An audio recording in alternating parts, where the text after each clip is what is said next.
اعوذ باللہ من الشیطان الرجیم بسم اللہ الرحمن الرحیم الحمد للہ رب العالمین والصلاة والسلام علی حبیب قلوبنا وطبیب نفوسنا وشفیع ذنوبنا افضل الاولین واشرف الاخرین العبد المؤید الرسول المصدق المحمود الاحمد ابی القاسم محمد اللہم صل علی محمد وآل محمد وعجل فرجهم واہل بیتہ الطیبین الطاہرین المعصومین المظلومین الغر الميامین الذین اذهب اللہ عنہم الرجس وطہرهم تطہیرا اللہم صل علی محمد وآل محمد وعجل فرجهم اما بعد فقد قال مولانا امام الرضا علیہ السلام لم یولد مولود اعظم برکۃ علی شیعتنا منہ وقال جواد الائمہ علیہ السلام الثقۃ باللہ ثمن لکل غال وسلم الی کل معال۔ مومنین کرام، آپ کی خدمت میں اس سے پہلے ماہ مبارک رجب کی آمد کے سلسلے میں ماہ مبارک رجب کی فضیلت اور عظمت، آل محمد کی روایات اور ارشادات کی روشنی میں پھر مختصراً ماہ رجب کے اعمال اور عبادات کے بارے میں مختصراً اشارہ کیا۔ آج بھی اسی سلسلے کو آگے جاری رکھتے ہوئے سب سے پہلے رجب کی بہت ساری عظیم مناسبتیں ہیں، ان مناسبتوں کی طرف اشارہ کرنا ہے۔ پھر ایک اہم ترین مناسبت جو کہ 10 رجب کو واقع ہوئی ہے، ولادت باسعادت حضرت جواد الائمہ امام محمد تقی علیہ السلام کے حوالے سے مختصر آرائش جو ہے وہ پیش کرنا ہے۔ ماہ رجب حقیقتاً ماہ نبوت ہے، ماہ رسالت ہے۔ خالق دو جہاں نے 27 رجب کو پوری بشریت اور پوری انسانیت کے لیے نبوت عطا کی ہے، اور رحمت للعالمین سرکار ختم مرتبت پیغمبر گرامی اسلام علیہ السلام کی اعلان نبوت اور اعلان رسالت کی تاریخ ہے۔ اور اسی طریقے سے اس مقدس اور بابرکت باعظمت مہینے میں بہت سارے اماموں کی ولادت باسعادت واقع ہوئی ہے، اور اس طریقے سے یہ باعظمت مہینہ ماہ امامت اور ماہ ولایت ہے۔ رجب کی آغاز اور رجب کا شروع حضرت امام باقر العلوم امام باقر علیہ السلام کی ولادت باسعادت سے اس مہینے کی آغاز ہوئی ہے۔ یعنی رجب کی مناسبتوں میں سے سب سے پہلی جو مناسبت ہے وہ ولادتیں ہیں۔ آپ کے خدمت میں کچھ ولادتیں آپ کے خدمت میں عرض کرتا ہوں، اس کے بعد پھر دوسری جو ہے اہم ترین مناسبات۔ واقعاً رجب دین مقدس اسلام کی ایک ممتاز مہینہ ہے، اور بھرپور مناسبتوں سے جو ہے یہ مہینہ جو ہے بھری پڑی ہے۔ سب سے پہلی مناسبت پہلی رجب کو حضرت باقر العلوم مولا امام محمد باقر علیہ السلام کی ولادت باسعادت ہے۔ روز اول رجب روز جمعہ سن 62 ہجری کو مدینہ منورہ میں امام محمد باقر علیہ السلام کی ولادت باسعادت واقع ہوئی ہے۔ اسی طریقے سے مشہور اس بات کے قائل ہے حضرت امام علی نقی کی بھی ولادت جو ہے رجب میں واقع ہوئی ہے۔ البتہ یہ قول بعض علماء نے انتخاب کیا ہے، لیکن مشہور جس قول کے قائل ہے وہ حضرت جواد الائمہ امام محمد تقی علیہ السلام، اور اسی طریقے سے حضرت فاتح کربلا باب الحوائج جناب علی اصغر علیہ السلام کی ولادت باسعادت جو ہے وہ 10 رجب کو واقع ہوئی ہے۔ یعنی 10 رجب المرجب کو 2 معصوم ہستیاں دنیا میں تشریف لائی ہے، اور خدا نے یہ دو عظیم عنایتیں اور یہ دو عظیم ہستیوں کو بشریت کی ہدایت اور رہنمائی کے لیے خدا نے عطا کیا ہے۔ سب سے پہلی ہستی جو ہے وہ حضرت جواد الائمہ امام محمد باقر علیہ السلام کی ولادت باسعادت 10 رجب کو مدینہ منورہ میں واقع ہوئی ہے۔ انشاءاللہ اس کی تفصیل مختصراً آپ کے خدمت میں جو ہے بعد میں عرض کروں گا۔ اور دوسری جو ہستی ہے وہ قول مشہور کے مطابق جناب علی اصغر علیہ السلام کی ولادت باسعادت بھی 10 رجب کو واقع ہوئی ہے۔ یہ اس بنا پر ہے، اس قول کی بنا پر کہ مشہور اس بات کے قائل ہے کہ حضرت علی اصغر شہادت کے وقت 6 مہینے کی تھے، یعنی اس قول کو مد نظر رکھتے ہوئے 10 رجب حضرت علی اصغر فاتح کربلا کی روز ولادت ہے، اور 10 محرم روز عاشور جناب علی اصغر علیہ السلام کے روز شہادت ہے۔ اس طریقے سے پورا 6 مہینے جو ہے وہ رجب سے لے کر محرم تک 6 مہینہ مکمل ہوتا ہے۔ اسی طریقے سے رجب کی اہم ترین اور عظیم ترین مناسبتوں میں سے ایک مناسبت 13 رجب ہے۔ 13 رجب کو امیر المؤمنین امام المتقین یعقوب الدین مولا کائنات کی ولادت باسعادت ہے، اور اس دن خالق دو جہاں نے اپنے گھر سے بشریت کی ہدایت کے لیے، بشریت کی رہنمائی کے لیے امیر المؤمنین جیسا عظیم ہستی بشریت کو عطا کیا۔ لہٰذا 13 رجب عظیم اعیاد اور عظیم دین مقدس اسلام کی دنوں میں سے ہے کہ 13 رجب روز جمعہ خانہ کعبہ میں امیر المؤمنین علی بن ابی طالب کی ولادت باسعادت واقع ہوئی۔ اسی طریقے سے رجب کی اہم ترین اور عظیم پرمسرت اور خوشیوں کی مناسبتوں میں سے ایک اہم ترین مناسبت 27 رجب ہے۔ 27 رجب کو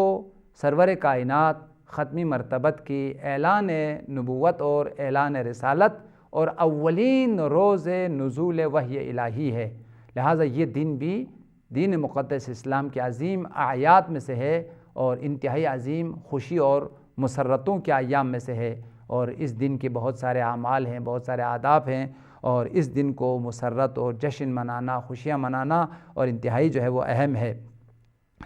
رجب کی اہم ترین مناسبتوں میں سے 13 رجب، 14 رجب، 15 رجب ایام تشریق کہلاتا ہے۔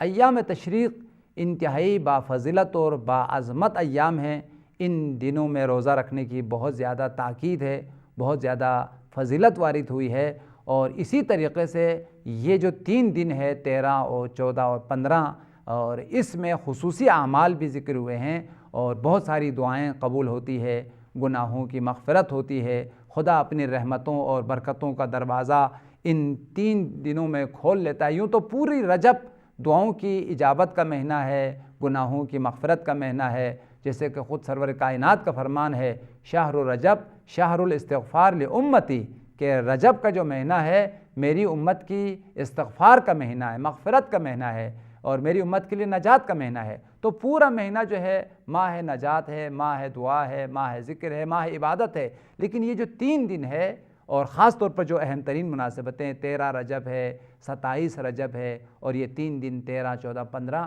یہ انتہائی اہم ترین بافضیلت اور باعظمت ایام ہے، اور اسی وجہ سے یہاں ایران میں، پوری ایران میں رسم ہو چکا ہے کہ ان 3 دنوں میں عظیم جو جامع مساجد ہے اس میں مومنین اور مومنات اعتکاف کے لیے بیٹھ جاتے ہیں، اور اس عظیم سنت الہی اور سنت نبوی کو بجا لاتے ہیں، اور بڑا عظیم جو ہے اعتکاف کے حوالے سے یہاں رونق ہے۔ اور پوری جو ایران میں بڑی بڑی جو مسجدیں ہیں، جامع مسجدیں ہیں، اس میں اس قدر رش ہے، ابھی جو ہے زیادہ رش ہونے کی وجہ سے قرآن اندازی کی جو ہے وہ نوبت آئی ہے، اور تمام مومنین، مومنات، نوجوان بھرپور طریقے سے استقبال کرتے ہیں اعتکاف کے لیے اور شرکت کرتے ہیں۔ لہٰذا کم سے کم ہم اگر اپنی جگہوں پر اعتکاف نہ کر سکے، ان 3 دنوں میں روزہ رکھنے کی، دعائیں پڑھنے کی اور بارگاہ الہی میں استغفار کرنے کی بہت زیادہ تاکید ہے۔ رجب کی مہینے میں کچھ غم کی مناسبتیں ہیں، کچھ شہادت کی بھی مناسبتیں ہیں۔ سب سے پہلی شہادت قول مشہور کے مطابق حضرت امام علی النقی علیہ السلام کی 3 رجب کو امام کی شہادت واقع ہوئی ہے۔ 3 رجب سن 200 54 ہجری کو امام ہادی علیہ السلام کی روز شہادت ہے۔ اسی طریقے سے 15 رجب کو سفیر کربلا عقیلۃ العرب ثانی زہرا حضرت زینب سلام اللہ علیہا کی روز وفات و روز شہادت ہے، اور عظیم الشان اس میں مجالس اور بی بی کی خدمات اور بی بی کی عظمت اور بی بی کی جو عظیم الشان کردار ہے اس کو بیان کرنے کی ضرورت ہے، اور اسی وجہ سے پوری دنیا میں 15 رجب کو حضرت زینب سلام اللہ علیہا کی شہادت انتہائی باشکوہ اور باعظمت طریقے سے منعقد کی جاتی ہے، اور جتنا ہو سکے ہمیں بی بی کی بہت احسان ہے دین مقدس اسلام پر، اور بڑی قربانیاں ہیں حضرت زینب کی، ان قربانیوں کو، ان فداکاریوں کو اور جناب زینب کی عظیم خدمات کو بیان کرنا نہایت ضروری ہے۔ اور 25 رجب کو حضرت باب الحوائج موسیٰ بن جعفر حضرت امام موسیٰ کاظم علیہ السلام کی شہادت ہے، اور اس دن میں بھی مجالس اعظام منعقد کرنا، جناب موسیٰ بن جعفر حضرت امام موسیٰ کاظم کی عظمت اور مقام اور منزلت اور مولا کی ارشادات اور مولا کی سیرت کو بیان کرنا بہت ہی ضروری ہے۔ اسی طریقے سے 20 رجب کو شیخ البطحاء محسن اسلام، وہ ہستی جس کی دامن میں نبوت اور امامت کی پرورش ہوئی ہے، حضرت ابو طالب علیہ السلام کی 26 رجب کو وفات کی تاریخ ہے۔ 26 رجب سرور کائنات کی بعثت سے 3 سال پہلے جناب ابو طالب کی وفات واقع ہوئی ہے، اور یہ عظیم محسن ہے جس نے ایک طرح سے نبوت کی تربیت کی ہے، سرور کائنات کو اپنے دامن میں تربیت کی اور ان کی تقویت کی اور ان کی پرورش کی، اور دوسری طرف سے امیر المومنین جیسی ہستی، امیر المومنین جیسی شخصیت کی تربیت کر کے عالم اسلام پر وہ عظیم احسان کر لیا ہے کہ پورا عالم اسلام حضرت ابو طالب کی ممنون ہے، اور ان کے احسان سے اور ان کی خدمات سے یہ دین مقدس اسلام جو ہے وہ آگے بڑھا ہے، اور اسلام کے اندر رونق اور اسلام کی عظمت میں جناب ابو طالب کا بڑا کردار ہے۔ اب آئیے حضرت جواد الائمہ امام محمد تقی علیہ السلام کی ولادت کے حوالے سے کچھ عرائض آپ کی خدمت میں پیش کرتا ہوں۔ قول مشہور یہ ہے، حضرت امام محمد تقی جواد الائمہ کی ولادت باسعادت 10 رجب سن 195 ہجری کو مدینہ منورہ میں آپ کی ولادت باسعادت واقع ہوئی ہے، اور اسی طریقے سے قول مشہور کے مطابق آپ کی شہادت آخر ذی القعدہ سن 220 ہجری کو آپ کی شہادت واقع ہوئی ہے۔ بغداد میں کاظمین کی مقام پر آپ کی شہادت واقع ہوئی۔ کاظمین وہ بابرکت اور باعظمت جگہ ہے جہاں 2 معصوم ہستیوں کی روضہ اقدس ہے، حضرت باب الحوائج موسیٰ بن جعفر کی روضہ اقدس اور امام محمد تقی علیہ السلام کی روضہ اقدس کاظمین میں ہے۔ اس وجہ سے کاظمین ان 2 ہستیوں سے منسوب ہوتے ہوئے اس جگہ کا نام لقب لگ گیا کاظمین۔ یہ 2 عظیم امام کی بارگاہ ملکوتی یہاں پر موجود ہے۔ حضرت جواد الائمہ کی شہادت کی سبب کے سلسلے میں تمام علماء اس بات کے قائل ہے مشہور کہ معتصم عباسی ملعون نے حضرت جواد الائمہ کو زہر دیا، اور 25 سال کی عمر میں آپ نے جام شہادت نوش کیا ہے۔ ائمہ کی درمیان میں حضرت جواد الائمہ وہ ہستی ہے جو کم سنی کے عالم میں آپ امامت اور ولایت کی اس عظیم عہدے پر فائز ہوئے، اور کم عمری کی حالت میں یعنی 25 سال کی عمر میں حضرت جواد الائمہ دنیا سے وداع کر گئے اور جام شہادت نوش کر گئے، اور کلاً 17 سال آپ نے امامت کی ہے، اور اس 17 سالہ بابرکت باعظمت زندگی میں عظیم رہنمائیاں، عظیم خدمات اور عظیم جو ہے وہ کارنامے انجام دیے، اور بشریت کی ہدایت اور بشریت کے لیے رہنمائی کا جو فریضہ ہے وہ آپ نے انجام دیا۔ حضرت امام رضا علیہ السلام جناب جواد الائمہ امام محمد تقی علیہ السلام کی ولادت کی عظمت کو بیان کرتے ہوئے اور جواد الائمہ کی مقام اور منزلت کو بیان کرتے ہوئے مولا نے فرمایا ہے، لم یولد مولود اعظم علی شیعتنا برکۃ منہ۔ حضرت جواد الائمہ کی جو ولادت ہے وہ مولود بابرکت ہے، وہ مولود باعظمت ہے۔ مولا نے فرمایا جواد الائمہ سے بابرکت، جواد الائمہ سے باعظمت کوئی مولود دنیا میں نہیں آیا ہے، یعنی ایک ایسا مولود ہے جو مولود بابرکت بھی ہے، مولود باعظمت بھی ہے۔ اس حدیث کی شرح کرتے ہوئے اور اس کی تفصیل کو بیان کرتے ہوئے محققین نے بیان فرمایا ہے حضرت جواد الائمہ کی ولادت باسعادت مکتب آل محمد کے لیے بہت زیادہ مسرت اور بہت زیادہ خوشیوں کی سبب بنی، اس لیے کہ دشمنان اہل بیت، دشمنان آل محمد حضرت ثامن الحجج امام رضا علیہ السلام کی نسل نہ ہونے کی وجہ سے، اولاد نہ ہونے کی وجہ سے آپ کو طعنہ دے رہے تھے، مقطوع النسل کہہ رہے تھے۔ جس طریقے سے دشمنان اہل بیت نے سرور کائنات ختمی مرتبت کو طعنہ دیا اور ابتر کہا، تو خالق دو جہان نے ابتر کا جواب دیتے ہوئے اور پیغمبر کی نسل کی کثرت اور برکت کو بیان کرتے ہوئے سورہ مبارکہ کوثر نازل فرمایا۔ اسی طریقے سے خالق دو جہان نے امام رضا کو جب دشمنان اہل بیت نے مقطوع النسل کا طعنہ دیا تو اس طعنے کا جواب دیتے ہوئے جواد الائمہ جیسی ہستی اور شخصیت کو خالق دو جہان نے حضرت امام رضا علیہ السلام کو عطا کیا۔ اس وجہ سے حضرت جواد الائمہ دشمنان اسلام کے لیے جواب بھی ہے، اور حضرت جواد الائمہ کی ولادت جو ہے وہ امام رضا کے لیے ان کی امامت میں شک کرنے والوں کے لیے ان شکوک اور شبہات کی دوری اور ان کی امامت کی قطع اور یقینی کا جو ہے نا وہ سبب ہے۔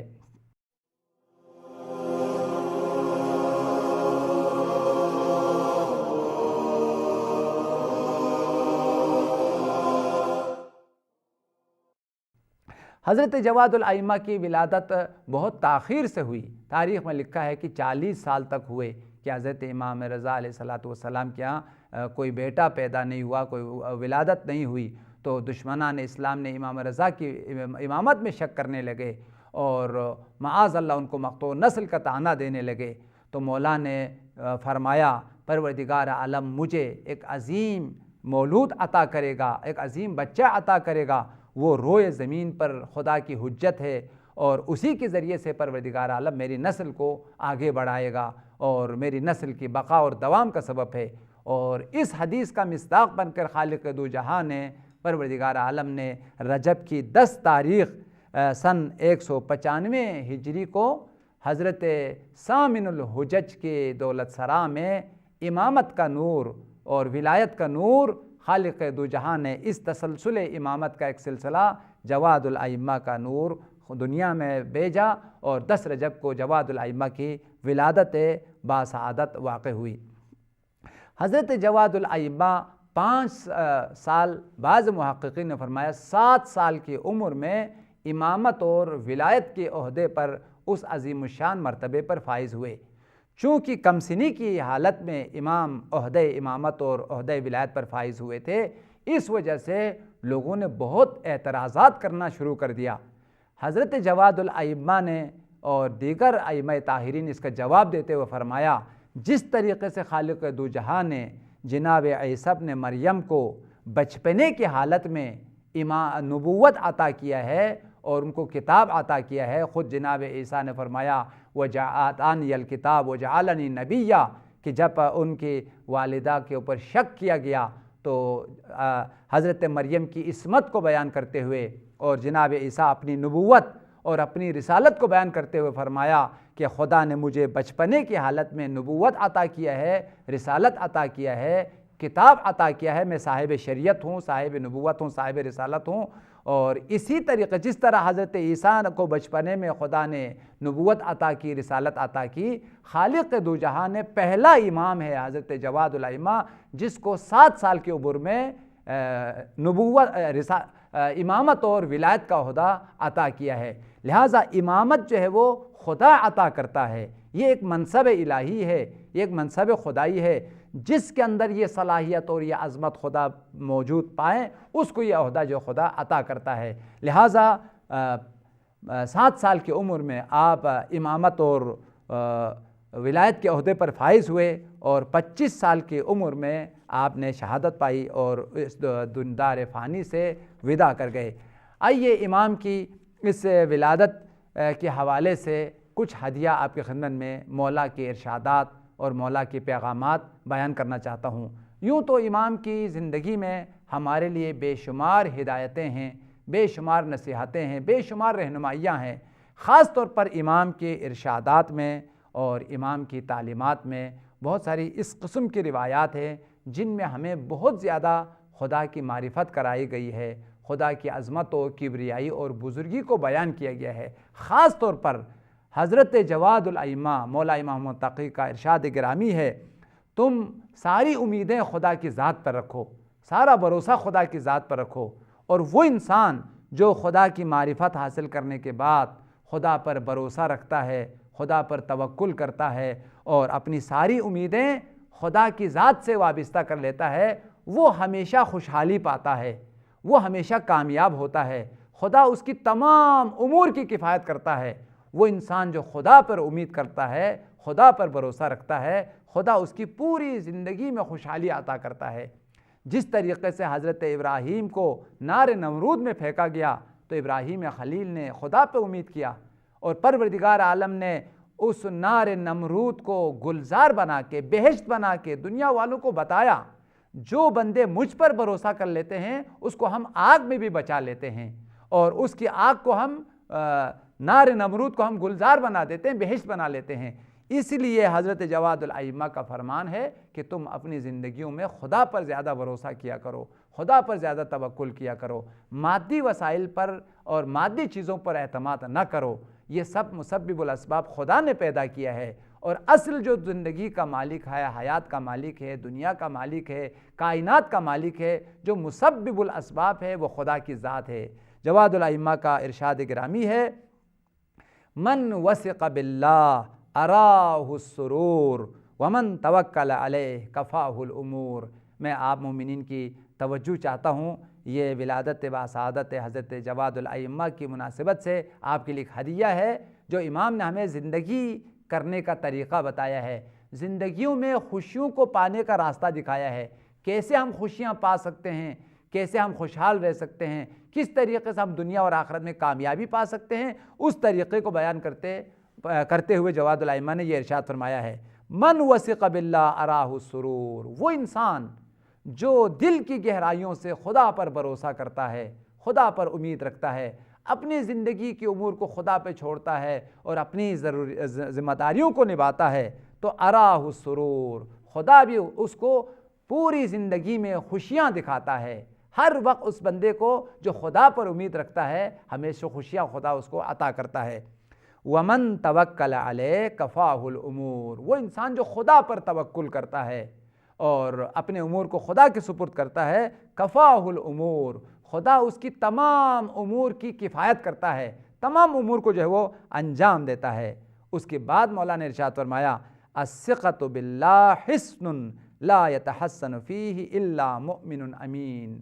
حقیقت میں خدا کی ذات پر بھروسہ کرنا، خدا پر اعتماد رکھنا اور خدا کی معرفت اور خدا کی ذات پر دل کی گہرائیوں سے یقین رکھنا، یہ وہ قلعہ ہے جس کے اندر پناہ نہیں لیتا ہے مگر وہ مومن جو امین ہے، جو واقعی مامنوں میں مومن ہے، وہ خدا کی ذات پر بھروسہ کرتا ہے اور اس قلعہ عظیم میں وہ پناہ لیتا ہے۔ اس کے بعد مولا نے فرمایا، التوکل علی اللہ نجات من کل سوء۔ خدا پر توکل کرنا، خدا پر بھروسہ کرنا تمام مشکلات اور تمام برائیاں اور تمام دشمنوں سے نجات کا سبب ہے۔ اگر تم چاہتے ہو مشکلات میں نجات پائیں، دشمنوں پر غلبہ پائیں اور تمام برائیوں سے چھٹکارا حاصل ہو تو تم خدا سے رابطہ کرو، خدا پر امید رکھو اور خدا کے ساتھ تمہارا رابطہ مستحکم اور مضبوط ہونا چاہیے۔ فرمایا، التوکل علی اللہ نجات من کل سوء۔ خدا پر توکل کرنا، خدا پر بھروسہ کرنا ہر برائی سے نجات کا وسیلہ ہے۔ وحرز من کل عدو، اور تمام دشمنوں سے نجات کا وسیلہ ہے۔ مزید فرمایا، الثقۃ باللہ ثمن لکل غال۔ خدا پر بھروسہ کرنا بزرگ ترین سرمایہ ہے۔ مومن کی زندگی میں جو سب سے عظیم سرمایہ ہے وہ خدا کی معرفت ہے، وہ خدا کی محبت ہے، وہ خدا کے ساتھ ارتباط ہے، وہ خدا کے ذات کے پر بھروسہ ہے۔ فرمایا الثقۃ باللہ ثمن لکل غال، تمام قیمتی چیزوں کا تمام قیمتی چیزوں میں سے بھی عظیم ترین جو قیمتی سرمایہ ہے وہ خدا پر بھروسہ ہے، خدا پر امید ہے۔ وسلم الی کل عال، اور خدا پر بھروسہ رکھنا وہ سیڑھی ہے جس کے ذریعے سے ہم ہر بلندی کو پا سکتے ہیں، تمام علو اور عظیم مراتب کو ہم پا سکتے ہیں خدا کی معرفت کے ذریعے سے، خدا پر بھروسہ کر کے۔ لہٰذا خدا پر امید رکھنا، بھروسہ رکھنا وہ ایک زینہ ہے، ایک سیڑھی ہے الی کل عال، تمام بلندیوں تک پہنچنے کا۔ مزید مولا نے خواہشات نفسانی کو کنٹرول کرنے کی ضرورت کو اور اس کی اہمیت کو بیان کرتے ہوئے، اور وہ انسان جو اپنی خواہش کو بے لگام چھوڑ دیتا ہے، خواہشات نفسانی کو کنٹرول نہیں کرتا ہے، وہ شکست کھاتا ہے، وہ کامیابی نہیں پاتا ہے۔ لہذا خواہشات نفسانی کی کنٹرول کی اہمیت اور ضرورت کو بیان کرتے ہوئے مولانا نے فرمایا من اطاع ہواہ فقد اعطى عدوہ مناہ، وہ انسان جو خواہشات نفسانی کی اطاعت کرے، اپنی نفس کو لگام نہ دیں، اس نے اپنی دشمن کو خود کامیاب کیا ہے۔ خواہشات نفسانی دشمن ہے، یہ آپ کو ہلاک کرتا ہے، یہ آپ کو نابودی کی طرح لے جاتا ہے۔ نفس کو بے لگام چھوڑنا، خواہشات نفسانی کی پیروی کرنا، یہ اس بات کی دلیل ہے آپ نے دشمن کو خود اپنے ہاتھوں اپنے اوپر جو ہے نا وہ مسلط کیا ہے۔ اور اس کے مقابل میں وہ انسان جو اپنے نفس کو کنٹرول کرتا ہے اور گناہوں سے روکتا ہے، معصیتوں سے روکتا ہے، خدا کے نافرمانیوں سے روکتا ہے، وہ ہر قسم کی کامیابی اور خوشحالی کو پا لیتا ہے۔ ایک اور روایت میں حضرت جواد الائمہ کا فرمان ہے، مولا نے فرمایا مومن ہمیشہ 3 چیزوں کا محتاج ہے۔ المؤمن یحتاج الی 3 خصال، توفیق من اللہ وواعظ من نفسہ وقبول قول ممن ینصح۔ سب سے پہلے مومن ہمیشہ توفیق الہی کا محتاج ہے۔ خدا ہماری تقدیر کا مالک ہے، دنیا کا مالک ہے، آخرت کا مالک ہے۔ یہ مسبب الاسباب کی بارگاہ میں دعا کریں کہ آپ کو بہت ساری چیزوں کی توفیق حاصل ہو، عبادت کی توفیق ہو، صحت و سلامتی کی توفیق ہو، دین کی خدمت کی توفیق ہو، محبت اہل بیت کی توفیق ہو۔ یہ سب خدا کی جانب سے عطا ہے اور خدا کی عنایت ہے، لہذا توفیق الہی کی دعا مانگتی رہنی چاہیے۔ مومن توفیق الہی کا محتاج ہے۔ دوسری چیز، مومن محتاج ہے کہ وہ ہمیشہ اپنے نفس کو ہدایت کرتے رہیں، اپنے آپ کو واعظ کرتے رہیں، اور ہمیشہ جو علماء حق ہے، رہنمائے دین ہے، دین کے رہبران ہیں، ان کے ذریعے سے آل محمد کی تعلیمات، آل محمد کے پیغامات کو حاصل کرتے رہیں، اور ہمیشہ جو ہے وہ واعظ و نصیحت کا محتاج ہے مومن۔ اور تیسری چیز، اس کی نفس میں بھی، اس کی وجود میں بھی وہ مادہ ہونا چاہیے جو آل محمد کے پیغامات کو قبول کرے اور نصیحت اور ہدایت کرنے والوں کی موعظے کو قبول کرے، اور پھر اس پر جو ہے نا وہ عمل کرے۔ یعنی صرف نصیحت کرنا کافی نہیں ہے، ہر انسان کے دل میں وہ مادہ ہونا چاہیے، وہ صلاحیت ہونی چاہیے جو ان نصیحتوں کو قبول کریں، پھر قبول کرنے کے بعد عملی میدان میں ان نصیحتوں کو، ان ہدایتوں کو، ان آل محمد کی تعلیمات کو عملی طور پر جو ہے وہ بجا لائے۔ بارگاہ الہی میں دعا کرتے ہیں، خدایا پروردگار، جس طریقے سے تو نے حضرت سامن الحجج امام رضا کی دعا کو مستجاب کرتے ہوئے جواد الائمہ جیسی شخصیت اور ہستی ان کو عطا کیا ہے، دنیا میں جو بے اولاد ہے خدایا انہیں اولاد نرینہ عطا فرما۔ خدایا جو بھی اولاد کی تمنا رکھتے ہیں، اولاد کی آرزو رکھتے ہیں، حضرت جواد الائمہ کی ولادت باسعادت کا واسطہ ان کی دامنوں کو خدایا اولاد سے پروردگارہ ان کے دامنوں کو تیری اس عظیم نعمت سے پر فرما۔ خدایا جو پریشان حال ہے، جو بیمار ہے، ان کی پریشانیوں بیماریوں کو دور فرما۔ خدایا یوسف زہرا بقیت اللہ العظم امام زمانہ کے ظہور میں تعجیل فرما۔ ربنا تقبل منا بجاہ محمد وآل طیبین الطاہرین، اللہم صلی علی محمد وآل محمد وعجل فرجہ۔